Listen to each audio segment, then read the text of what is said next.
جب اس نے سب کچھ چھین لیا تو میں کہا کرتا تھا کہ میں ہی کیوں، اور مجھے لگتا تھا کہ وہ اس بات کا جواب مجھے زندگی بھر نہیں دے گا، اور میں یوں ہی ساری زندگی اس سوال کے پیچھے بھاگتے بھاگتے تھک جاؤں گا۔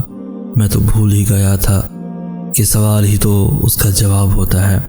پھر جب اس نے ہر شے سے نواز دیا تو مجھے حیرانگی ہونے لگی کہ میں تو اس قابل نہیں تھا۔ پھر میں نے سوال کیا، میں ہی کیوں؟ پتہ ہے اس نے مجھے میرے پہلے سوال کا جواب دے دیا، ڈھیروں نعمتیں عطا کر کے، مگر اس نے میرے اس سوال کا جواب نہیں دیا کہ یہ سب نعمتیں میرے لیے ہی کیوں۔ اب میں اس سوال کا جواب ڈھونڈنے کے لیے تمام عمر سجدے میں پڑا رہوں گا۔ شکر کے سجدے۔ کچھ سوالوں کے جواب نہ دے کر وہ کتنا بہتر کرتا ہے، اور کچھ راتیں وہ نیند سے خالی رکھتا ہی اس لیے ہے تاکہ اس کا بندہ اس سے باتیں کرے۔ جب کوئی اس سے نہیں مانگتا تب اس کا بندہ اس سے مانگے، اور پھر جو کسی کو بھی نہیں ملا وہ تمہیں عطا کر دیا جائے۔ سنو، اگر تمہارے لیے کوئی چیز بہترین ہے تو وہ تم تک پہنچا دی جائے گی، اور اگر تمہارے لیے بہتر نہیں ہے تو آ کر بھی چلی جائے گی۔ تم اللہ کی مصلحتیں نہیں سمجھ سکتے، اس رب کی مصلحتیں تمہاری سوچ کے برعکس ہیں۔ اس لیے اگر تم سے کوئی چیز لے لی گئی ہے تو یہ بھی یقین رکھو کہ وہ اس سے بہتر تمہیں عطا کرے گا۔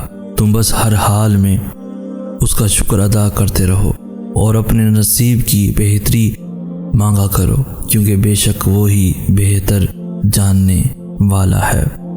اللہ رب العزت تم سے جتنی محبت کرتا ہے وہ تمہیں اتنا ہی آزماتا ہے۔ وہ تمہاری من پسند چیز کو تم سے دور کر کے تمہیں خود تک لاتا ہے۔ وہ تمہارے حالات سے ناواقف نہیں ہے۔ وہ جانتا ہے کون سا دکھ تم نے آنسوؤں میں بہا دیا اور کون سے دکھ کو خود میں ضبط کر لیا۔ اس نے دیکھا ہے تمہارے دل کا ہزاروں ٹکڑوں میں ٹوٹ کر بکھر جانا۔ وہ بھولا نہیں ہے تمہارے اذیت ناک طویل سجدوں کی کیفیت کو۔ وہ تمہاری تمام بے سکون راتوں کا گواہ ہے، اور اس نے تمہاری ان بے شمار دعاؤں کا بھی حساب کر رکھا ہے جو تم نے اس کے سوا کسی سے نہیں کہی۔ وہ تمہیں برے وقت سے اس لیے گزارتا ہے تاکہ تم اپنے اچھے وقت میں اسے یاد رکھو۔ اللہ رب العزت تمہارے ساتھ ہے اور وہ ہمیشہ تمہارے ساتھ رہے گا۔ وسیلے وہاں سے نہیں بن سکے جہاں سے تم نے سوچ رکھا تھا، تو یقین رکھو کہ وسیلے اب وہاں سے بنیں گے جہاں سے کوئی بھی تصور نہیں کر سکتا۔ ہر شخص کا اللہ پاک سے الگ رشتہ ہوتا ہے۔ اللہ سے اپنے رشتے کو محسوس کریں، اس پہ یقین رکھیں، اتنا کامل یقین کہ اس سے اپنی ہر بات منوا سکیں۔ یقین کریں اللہ کی محبت کے علاوہ کسی محبت میں سکون نہیں ہے، اس کے علاوہ کوئی اچھا دوست بھی تو نہیں ہے۔ یاد رکھیں اللہ نوازنے سے پہلے آپ کا اللہ پر یقین آزماتا ہے۔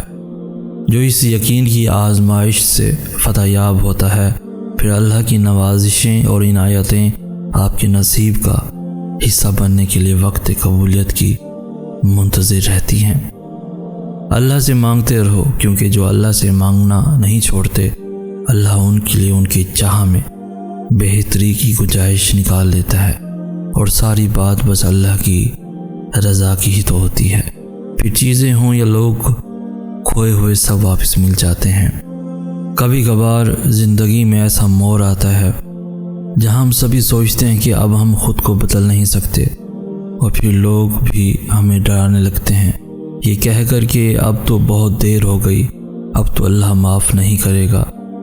حالانکہ اللہ کے ہاں تو کبھی بھی دیر نہیں ہوتی، اور نہ ہی اللہ نے آپ کے واپس پلٹنے کے لیے کسی خاص وقت کی شرط مقرر کی ہے کہ اس وقت پر اگر پہنچ گئے سو پہنچ گئے، اس کے بعد نہیں آ سکتے۔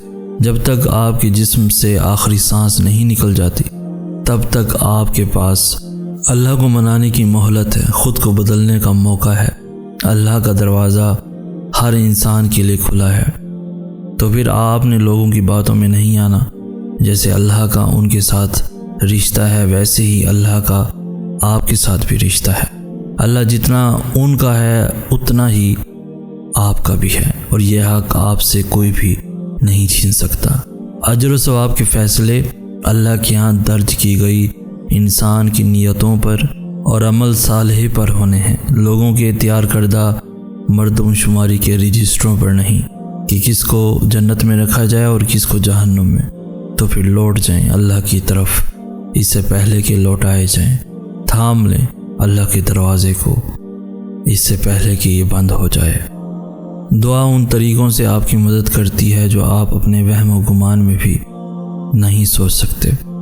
اس بات سے کوئی فرق نہیں پڑتا کہ آپ کے سامنے کتنی رکاوٹیں کھڑی ہیں، بس آپ نے اتنا یاد رکھنا ہے کہ اللہ ہمیشہ آپ کے ساتھ ہے، اور جب تک اللہ آپ کے ساتھ ہے آپ کوئی بھی جنگ جیت سکتے ہیں۔ تو جب کبھی دل مایوس ہونے لگے تو یاد کرنا جب اللہ نے قرآن میں فرمایا تھا کہ نوح علیہ السلام کے اس وقت کو یاد کرو کہ جب اس نے ہمیں پکارا تو ہم نے اس کی دعا قبول کر لی۔ اور یاد رکھو، قبول نہ ہونے والی دعائیں قبول ہوئی دعاؤں سے بڑا معجزہ ہوتی ہیں، کیونکہ آپ کی کچھ دعائیں آپ کو توڑ دینے والی ہوتی ہیں، اور جب اللہ یہ دیکھتا ہے کہ آپ کی صاف نیت ہے تو اللہ آپ کو ان توڑ دینے والی دعاؤں سے بچا لیتا ہے، ان دعاؤں کے لیے جو آپ کے حق میں بہتر ہوتی ہیں۔ اور یہ سزا نہیں ہے، بلکہ اللہ کو آپ سے اتنی محبت ہے کہ وہ آپ کو غلط کا انتخاب کرنے نہیں دے سکتا، کیونکہ اکثر اوقات ہم خود ہی اپنے دشمن ہوتے ہیں اور اللہ ہمیں ہم سے ہی بچا لیتا ہے۔ ہو سکتا ہے کسی چیز کو آپ برا سمجھو اور وہ آپ کے لیے اچھی ہو، اور کسی چیز کو آپ اچھا سمجھو اور وہ آپ کے لیے بری ہو، آپ نہیں جانتے، لیکن اللہ خوب جانتا ہے۔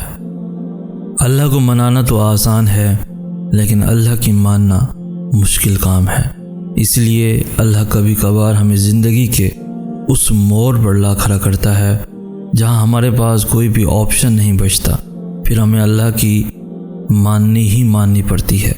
اور یہی ہمارے ایمان کا امتحان ہوتا ہے کہ جس چیز کا ہم اللہ سے دعویٰ کرتے ہیں کیا واقعی ہم اس پر پورا بھی اتر سکتے ہیں۔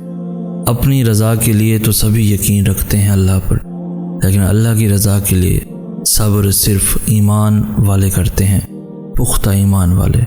اور یاد رکھیں کہ جو اللہ کی بات نہیں ٹالتے، اللہ بھی پھر ان کی بات نہیں ٹالتا۔